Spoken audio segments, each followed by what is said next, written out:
l'homme de Dieu ou serviteur de Dieu. Un sacrificateur, c'est qui?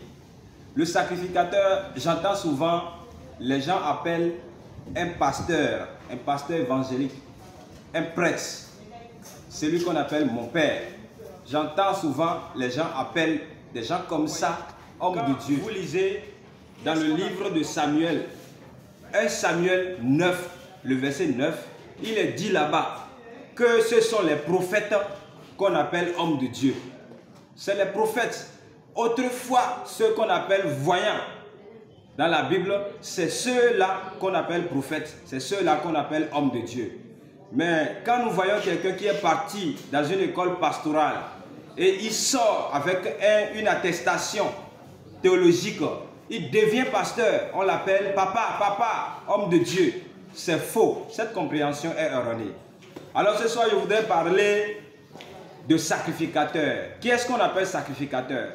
Vous voyez bien que dans Lévitique 8, c'est Moïse en tant que prophète messager. Moïse qui a apporté la loi, le commandement de Dieu, la volonté de Dieu pour ce temps-là, pour sortir les enfants de Dieu dans l'esclavage, pour les amener sur la terre promise. C'est ce Moïse-là, dans Lévitique 8, qui a établi la sacrificature.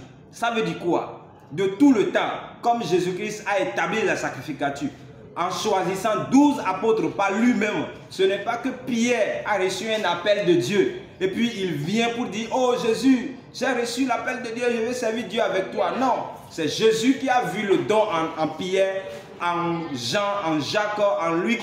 Il les a appelés au nombre de 12 pour les envoyer. Aujourd'hui, si ce n'est pas un prophète messager qui vous a appelé et qui vous a établi sacrificateur, ça veut dire que vous êtes un faux sacrificateur.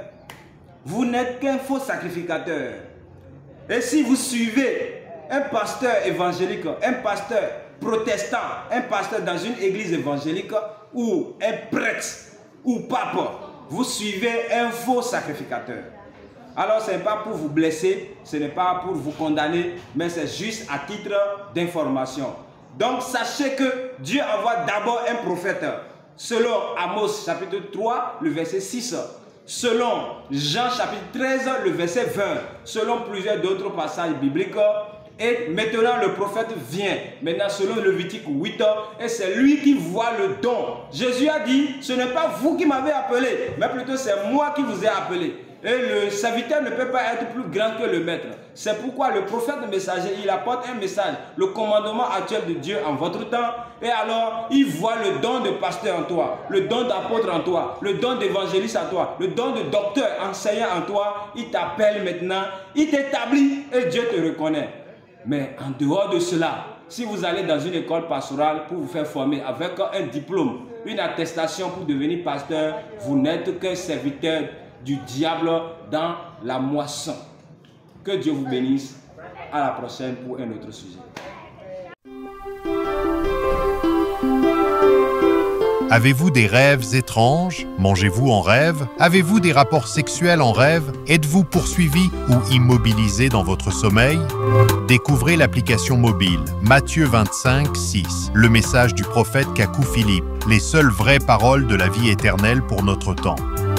Si ces rêves vous troublent, il est temps de trouver des réponses. Le message de Matthieu 25, 6 vous guide vers une compréhension spirituelle profonde et des solutions divines. Des chants et prédications, des photos et vidéos. Les paroles vivantes de notre Seigneur Jésus-Christ réunies en une seule application sur Android et iPhone. Téléchargez dès maintenant Matthieu 25, 6 sur Google Play et sur l'App Store. Seigneur.